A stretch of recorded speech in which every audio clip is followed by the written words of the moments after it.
네, 오늘 이 아침 우리에게 주시는 말씀은 누가복음 12장 32절로 40절까지의 말씀입니다. 누가복음 12장 32절로 40절까지의 말씀. 다 같이 한 목소리로 합독하겠습니다. 적은 무리여 무서워 말라. 너희 아버지께서 그 나라를 너희에게 주시기를 기뻐하시느니라. 너희 소유를 구제하여 낡아지지 아니하는 배낭을 만들라. 곧 하늘의 금과 다함이 없는 보물이 거기는 도둑도 가까이 하는 일이 없고 종도 먹는 일이 없느니라. 너희 몸을 있는 곳에는 너희 마음도 있으리라. 허리에 띠를 띠고 등불을 켜고 서 있으라. 너희는 마치 그 주인이 혼인집에서 돌아와 문을 두드리면 곧 열어주려고 기다리는 사람과 같이 되라. 주인이 와서 깨어있는 것을 보면 그 종들은 복이 있으리로다. 내가 진실로 너희에게 이르노니 주인이 띠를 뜨고 그 종들을 자리에 앉히고 나와 수종을 들리리라. 주인이 혹 2경이나 혹 3경에 이르러서도 종들이 그같이 하고 있는 것을 보면 그 종들은 복이 있으리로다. 너희로 아는 바니 집주인이 만일 도둑이 어느 때에 이를 줄 알았더라면 그 집을 뚫지 못하게 하였으리라. 그러므로 너희도 준비하고 있으라. 생각하지 않은 때에 인자가 오리라 하시니라. 아멘. 자, 오늘 말씀의 제목은 마땅히 해야 할 일이라고 하는 그런 제목입니다. 오늘 본문을 보면은 두 가지로 나타납니다. 32절로 34절까지 그리고 35절로 49절까지 뭐 또 가지만 또 그 앞에 40절까지도 끊을 수 있는데 어쨌든 그게 한 대지예요. 결과적으로 보면은 그런 거예요.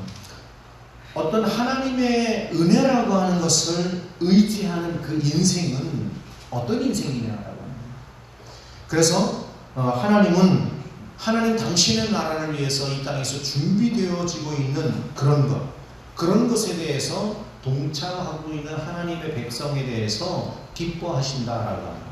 그래서 마치 혼인잔치의 비유를 통해서 주인이 언제 올지, 2경에 올지, 그러니까 새벽 3시에 올지 4시에 올지 모르는데 주인이 언제 올지 모르지만 노심초사 이제나 저제나 오고 올까 해서 기다려주고 있는 그 종들을 보면 그 주인이 얼마나 기뻐하겠느냐는 거예요. 그런 것처럼 하나님의 그 때라고 하는 그때가 되면은 주님도 그렇게 오신다는 거예요. 근데 그것이 그냥 되어지는 것이 아니라는 거예요.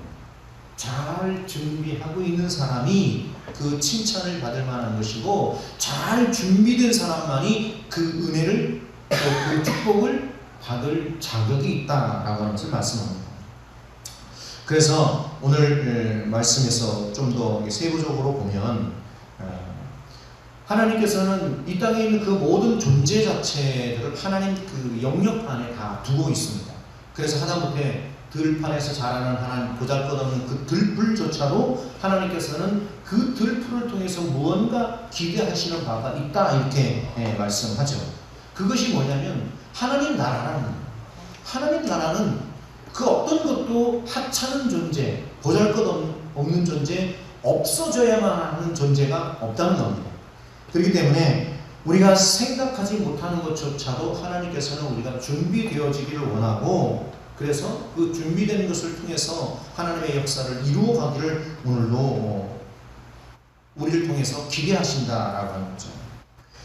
그리고 더 나아가서는 마치 그 허리에 띠를 띠고 주인이 섬길 것이다 이런 그 말씀을 하고 있는데 그냥 이 허리에 띠를 띠고 있다라고 하는 것은 단지 무엇을 행하고자 하는 그것이 아니라 이미 준비가 되어 있는 것을 말하는 겁니다. 그래서 그러한 그 마음을 가지고 띠를 띠고 주인을 맞는 그런 심정으로 오늘이라고 하는 이 날을 살아낼 것을 요구하고 있는 거예요. 그렇다는 얘기는 우리가 마땅히 행한다라고 하는 것을 어떤 관점으로 봐야 되느냐. 마땅히 행한다. 우리가 가끔 가다가 못돼 먹은 사람들을 이렇게 이야기할 때 뭐라고 얘기를 해요? 못된 놈 이렇게 이야기를 하지만 금수보다 이런 표현을 쓰잖아요. 금수보다 못한 인간 이런 거. 왜 그렇게 표현을 할까? 그렇다는 이야기는 사람과 동물이라고 하는 개념이 같은 급에 있지 않다라고 하는 거예요. 적어도 동물은 사람보다도 격이 낮은 존재라고 하는 거죠. 그래서 요즘에 그 신문지상에 보면 며칠 전 그 국민일보에 나온 그 기사인데요. 과연 그 반려동물들과 예배를 드리는 것이 옳으냐 그르냐 이런 문제가 지금 대두가 됐습니다. 여러분 생각하기엔 어떻습니까? 여러분들이 보기에 반려동물, 뭐 개나 뭐 고양이나 뭐 하다못해 요즘에는 뭐 반려동물이 많잖아요. 뭐 도마뱀도 데리고 다니더라고요. 네. 뱀도 막 데리고 다니고 그래요. 그래서 그런 걸 보면서 그런 것들과 같이 예배를 드리는 것에 대해서 여러분 동의하십니까? 왜 안 하죠?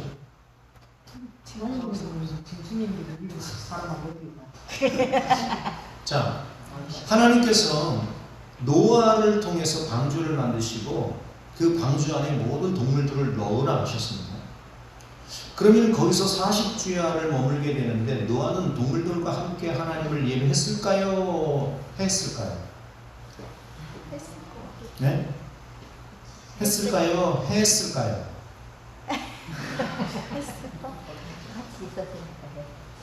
하지 않았을까요? 헷갈리나요? 동물 애호가들은 이 반려동물들도 하나님의 축복을 받을 권리가 있다 이렇게 이야기를 합니다. 저는 그 부분에 대해서는 동의합니다. 반려동물뿐만 아니라 이 땅에 존재하는 하나님의 모든 창조물은 하나님으로부터 축복을 받을 권리가 있습니다. 그건 왜 그러냐면 하나님께서 창조하신 창조물이기 때문에 받을 권리가 있다는 겁니다. 그러나 우리가 착각하지 말아야 될 것은 뭐냐면 예배라고 하는 개념은 다릅니다. 예배라고 하는 개념은 인간에게만 주어진 특별한 은총이고 은혜인 것이에요. 그래서 예배자로, 그러면 쉽게 얘기하면 땡치기가 하나님 앞에 예배하는 예배자가 될 수 있냐 이 소리예요. 그건 안 된다. 예배는 함께 할 수 있습니다. 왜? 뭐 예를 들어서 이 반려견이 있는데 어떻게 들 수 없는 상황에 어떤 뭐 문제가 있거나 그럴 때 어떻게 하겠어요? 할 수 없이 뭐 한두 번은 할 수 있지만 그것도 동의하요. 그러나 예배자로서는 설 수 있는 자리가 아니라는 거예요. 축복은 받을 수 있어요. 축복은 받을 수 있으나 예배자로서의 그 자리에 설 수 있는 것은 아니다. 왜 그러는지? 왜 이것이 다를까? 왜 똑같은 하나님의 피조물이잖아요. 인간도 하나님께서 만드셨고 단지 수제품이냐 구두로 만든 거냐 그 차이는 있을지 몰라도 궁극적으로는 하나님의 창조물이라고 하는 개념에서는 동물이나 인간이나 같은 개념이잖아요. 근데 왜 예배자는 누구는 예배자가 되지만 누구는 안 되는 애예요. 그건 왜 그러냐면 존재의 이유가 다르다라는 거예요. 존재의 이유. 마땅히 해야 할 일이라고 할 때 마땅하다 이런 말은 무슨 뜻이냐면 도리라는 말이에요. 도리. 우리가 뭐 도리를 지켜야 한다 그런 얘기를 하잖아요. 도리를 지켜야 하는 것인데 물론 동물들도 교육을 잘 시키는 도리를 다 합니다. 도리를 다 하죠. 그러나 그들 영역 안에서의 도리인 거예요. 절대적으로 땡치리가 이웃집 땡치리와 사이좋게 지내거나 그들과의 관계를 돈독하게 하기 위해서 무언가를 행하지 않습니다.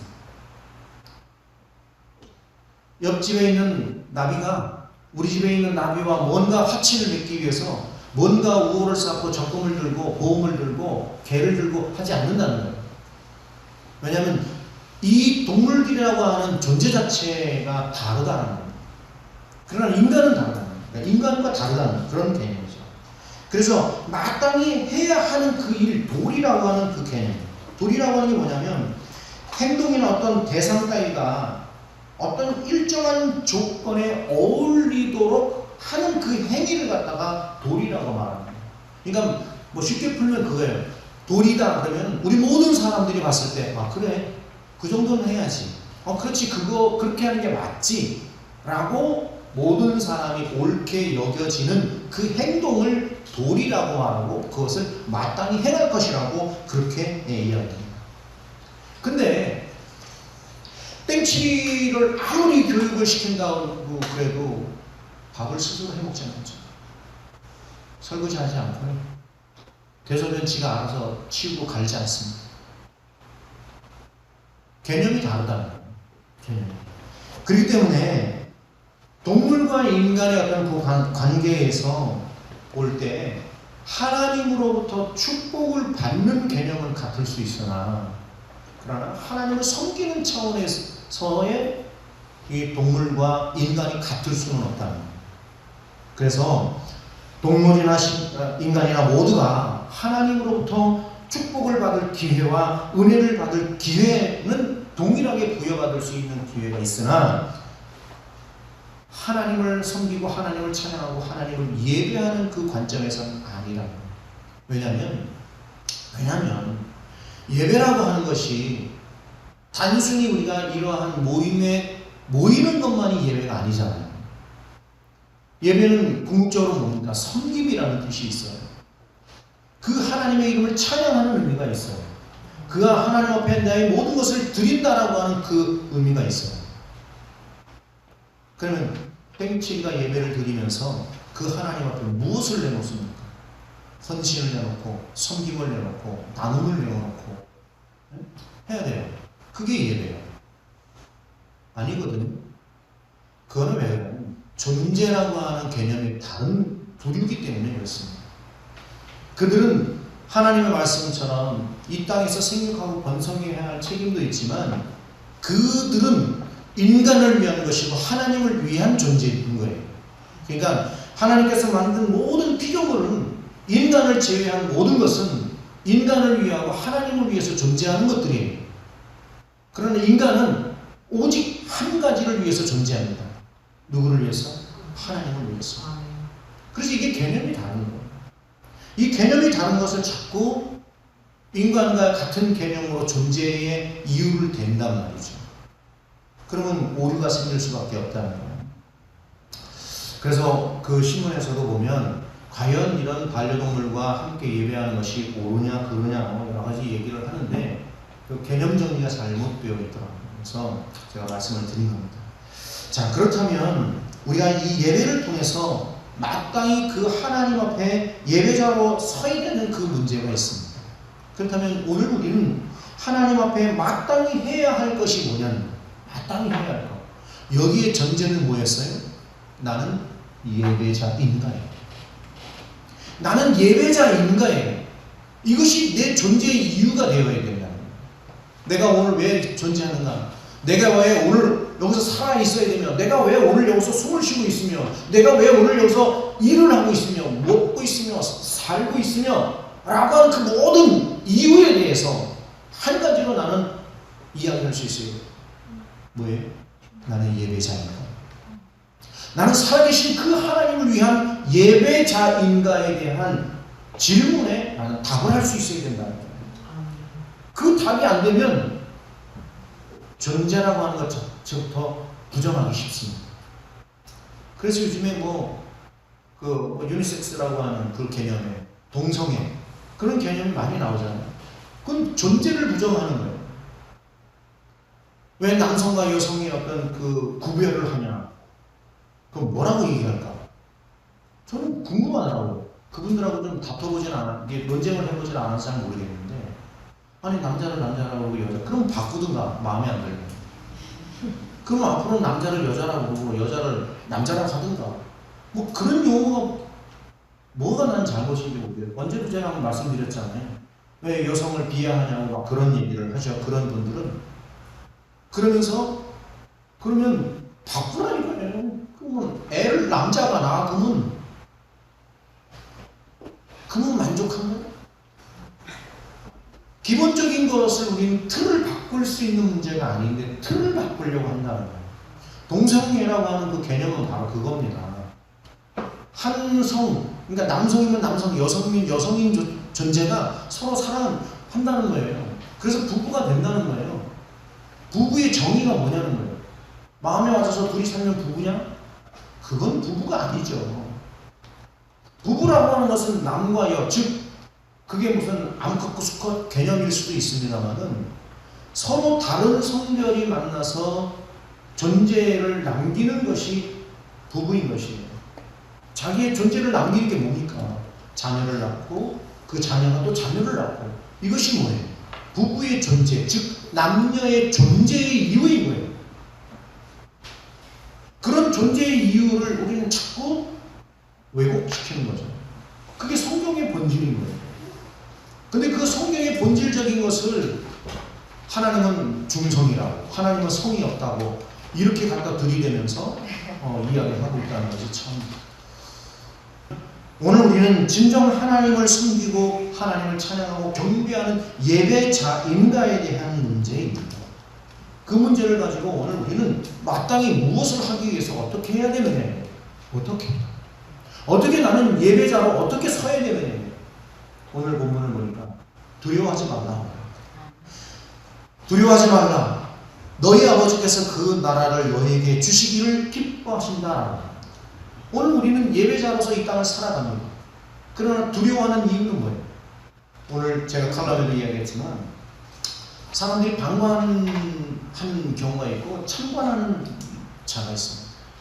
방관하는 이유가 뭐예요? 그냥 나와 상관없다라고 하는 이유도 되지만 그 어떤 일에 대해서 자신이 없을 때 방관하게 되는 거예요. 그래서 수수방관하는 거죠. 처리할 수 있는 능력이 부족하거나 또 처리하기에는 뭔가 되지 않는 상황에 자신이 이겨내지 못하는 그런 일들로 인해서 방관자가 되기 쉽습니다.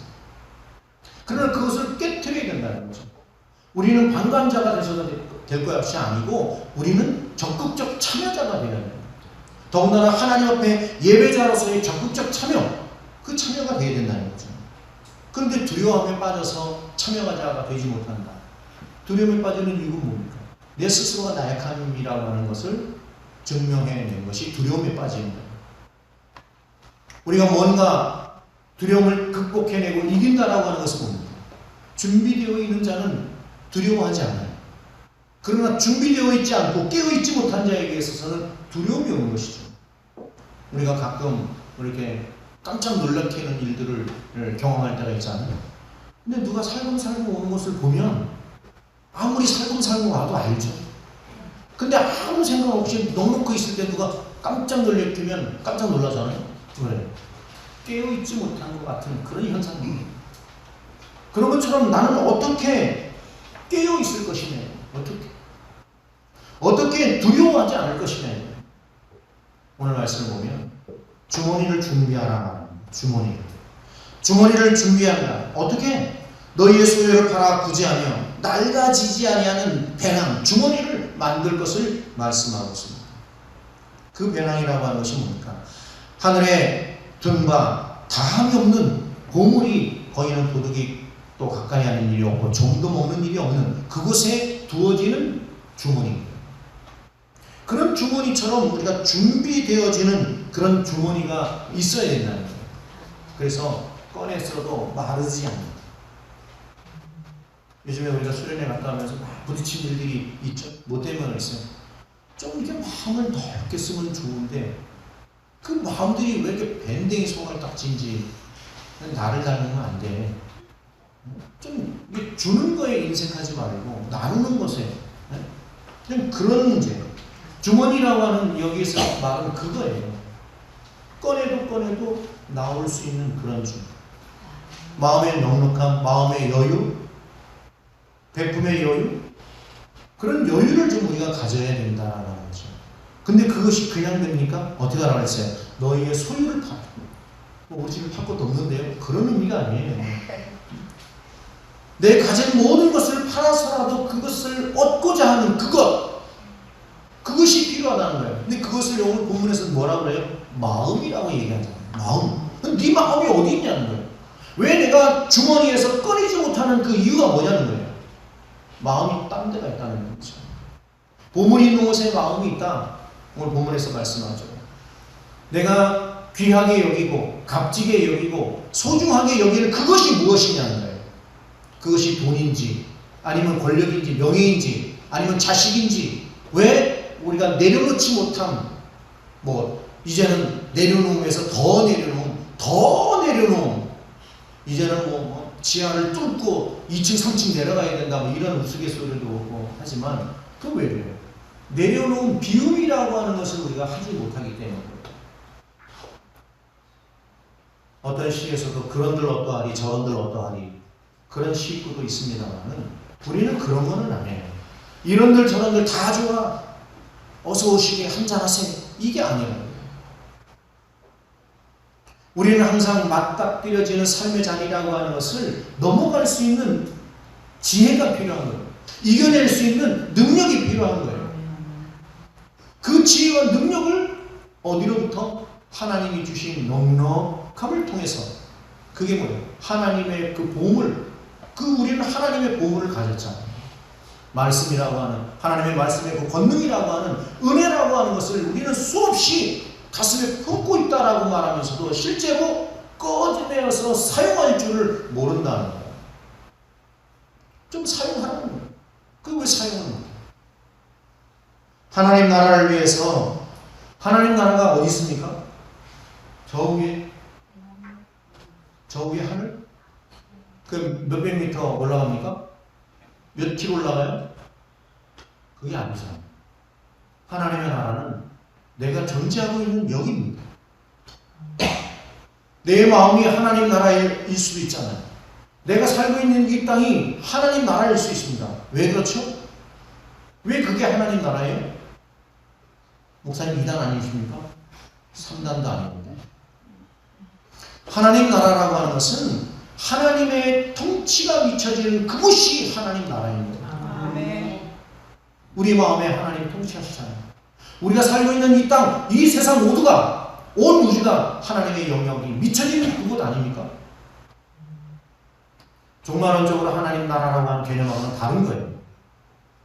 그 하나님의 영역, 하나님의 통치가 미쳐지는 그 한계를 넘어가는 그 하나님의 은혜를 우리가 체험해야 된다.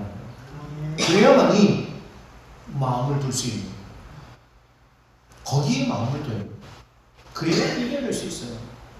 아니면 내 삶이 맞닥뜨려지는 그 눈으로 보여지는 내 삶의 그 굴곡을 무엇으로 넘어갈 수 있어요? 날마다 그것 때문에 슬퍼하고 날마다 그것 때문에 희노애락을 우리는 경험하고 살아가야 되니까 그 인생이 얼마나 피곤하냐고. 그러면서 그것이 모자라니까 과거에 내가 말이야 이런 어려움이 있었고 과거에 내가 이런 고통이 있었고 그것을 계속 오늘로 끌고 오니까 미래로 갈 수가 없는 거예요. 보다 나은 미래로 갈 수가 없는 거예요. 지나가는 과거는 끊어버리세요. 오늘이라고 하는 이 날이 지난 금요일에도 찬양했잖아요. 네? 뭐였지? 네. 오늘 이 하루도 복되게 그것이 우리의 신앙이 되어야 합니다. 오늘 하루도 하나님께서 축복하는 그 날 오늘이라고 하는 이 날을 하나님 은혜로 살아내는 그 날이 내게 오늘 있어서 가장 복된 날입니다. 그 날이 되기 위해서는 뭘 하고 준비하라고 했어요? 허리띠를 동여매고 기다리라는 거예요. 준비하라는 거예요. 허리띠를 동여매고 여러분들 아마 가끔 TV에서 엮기 드는 거를 한번 보신 적이 있으실 거예요. 엮기 드는 사람 어떤 사람이라고 보면은 항상 나올 때 뭐를 하나 이렇게 쪼라매고 나와. 허리띠를. 왜 그래요? 큰 무거운 바벨을 드는 일이 보통 일이 아닙니다. 여러분 몸무게 몇 배 되는 거를 갖다가 막 120, 150, 180kg 막 이런 거를 들어 제끼는데 이 그냥 허리로 이게 남아나겠어요? 그러니까는 이 허리를 보호하기 위해서 벨트를 차고 나오는 거예요. 그래서 허리를 나올 때 한번 딱 졸라매고 힘을 딱 줬을 때 허리가 딱 받쳐줄 수 있도록. 보세요. 지금 홍상현 성도님 그냥 그거 무슨 항아리 뚜껑 하나 들다가 팔이 쫓으려다가 그냥 허리 욱 나와가지고 5층에서 내려올 때 그냥 거의 그냥 뭐 실신 상태로 내려오셨잖아요. 인간이 허리 하나 이게 삐끗하면 그런 거야. 답도 없어 저거는. 인간이 그런 존재예요. 그런 나약한 존재야. 그러니까 허리띠를 단단히 동여매고, 그 얘기는 뭐냐면 허리띠를 동여맨 상태는 완료 상태를 말하는 거예요. 지금이라도 즉시 달려나갈 수 있는, 뭔가 행할 수 있는 그런 준비된 상태를 말하는 겁니다. 그래서 그런 허리띠를 띠고, the time, 때라는 거예요. 이제는 움직일 때요, 이제는 은혜 받을 때요, 이제는 기도할 때요, 이제는 예배할 그때로 준비된 사람을 말하는 거예요. 그런 준비된 사람으로서 오늘 우리는 살아내는 거예요. 오늘을 살아낸다는 것은 그런 준비된 자로서 대기하는 거예요. 대기는 뭐예요? 야, 너 나와. 그러면 알았어. 그러면서 그때 가서 뭐 챙기고 이거 그거 쓸 수가 없어. 그런 사람은 안 써. 스탠바이. 딱 준비되어 있는 그 사람을 들어 쓰는 거지. 그렇잖아요? 오라 그러니까 그때서야 뭐 이거 어디 갔나 저거 어디 갔나, 그걸 어떻게 쓰냐고, 이 바쁜 와중에. 그건 준비된 사람. 하나님 그런 사람을 들어 쓰는 게 아니라는 거예요. 언제든지 나에게 기회만 오면, 기회가 왔을 때 그것을 잡을 수 있도록 준비되어 있는 그 사람을 하나님께서는 들어 쓰신다는 거예요. 그게 누구예요? 예배자인 내가 되는 거예요. 예배를 드리러 오는 우리의 심령을 돌아보면 그렇게 여러분들 준비하고 오셨습니까? 오늘 예배를 드리기 위해서, 예배자로 오늘 드리기 위해서 여러분들은 언제부터 준비하고 오셨어요? 항상 마음을, 이 예배에 초점을 맞추시길 바랍니다. 아멘. 그래서 오늘도 예배자로 마음을 거기에 두어요. 오늘도 예배하기 위해서 마음을 다 쏟아서 마땅히 예배자로서 해야 할 그 일을 무엇으로 감당할 것인가, 거룩한 고민을 우리는 해야 된다는 것입니다. 오늘 말씀을 통해서 정말 두려워하지 않고 준비된 자로서 온전히 그 하나님을 찬양하고 예배하는 그런 예배자로서 오늘 삶을 살아내시기를 바랍니다. 그래서 허리띠를 다 동여매고 준비된 자로서 주님이 언제 오실지 모르는 그때를 예배하는 예배자로서 예배자의 자기의 삶을 살아내 하나님께 영광 되기를 주님의 이름으로 축원합니다. 걸어가신 아버지 하나님 감사합니다. 오늘이라 하는 이 날을 아버지 하나님 은혜로 살아낼 수 있도록 아버지 하나님 복의 복을 더하시고 은혜의 은혜를 더하여 주시어서 언제든지 준비된 채로 하나님의 쓰임을 기다릴 수 있는 믿음의 삶이 되게 하여 주시옵소서. 감사드리고 예수님의 이름으로 기도합니다.